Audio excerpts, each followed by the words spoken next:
డబ్బులు ఇచ్చి తీసుకుపోతాను సార్తో చెప్తానా లేదు ఇచ్చి తీసుకోపోమని వాళ్ళ గుంజాల పెట్టు నువ్వు ఆడగా నాకే నువ్వు నాకు సగం కాదు లేకపోతే శత్రువు కాదు నేను ఎందుకు మాట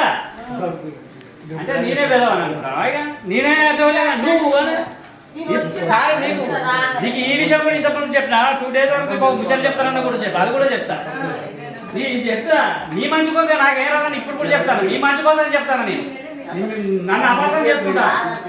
నువ్వు ఏం చెప్పాలి లాస్ట్ విషయం నీ ఉద్యోగం కాపాడుకోమని చెప్పాను ఇంతకంటే ఎక్కువ ఏం చెప్పాను నీ పొట్ట నీ కొట్టాను నీ పొట్ట నీ కొట్టాను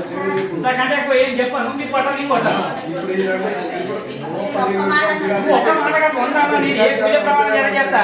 నువ్వు నీకు నాకు బాగా నువ్వు చెప్పుకుంటే ఒక మాట ఒక సామాన్య పరిస్థితి ఏం సార్ ఇది కనీసం అట్లా మా తమ్ముని పేరు అని చెప్తాను ఇతర తమ్ముని పేరు చెప్పినప్పుడు వాళ్ళ పేరు అక్కడ చెప్పిన ఆమె చెప్పిన నువ్వున్నావు సార్ ఉన్నాడు నువ్వున్నావు సార్ అప్పుడు చెప్తాడు గుంజుకోపోయినావు భలే మాట్లాడతారు అది ఎట్లా మాట్లాడాలి ఏం అడగలేదు నేనే నాకు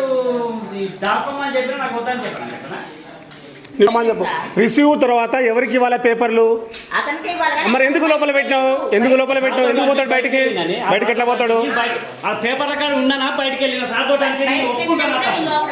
నువ్వు బయటకి ఎప్పుడు పోయినా సార్ సంతకం పెట్టినప్పుడు కూర్చున్నావా సిగ్నేచర్ పెట్టుకున్నావు సార్ కట్టు పెట్టినాక నువ్వు కూర్చుకొని లోపల పెట్టుకున్నావు ఇది సలుగు మల్లయ్య నాది కొమలవంచ పోలియో పానీల గురించి గత 4 రోజుల కింద అప్లై చేసుకుంటే ఫోన్ చేసి పోలియో పానీ రెడీ అయితే తీసుకుపోదురా అంటే ఈరోజు వచ్చినాక ప్రింటర్ ఖరాబ్ అయింది పేపర్ బయట తీసుకోమంటే బయటకు పోయి తీసుకున్న తర్వాత ఇలా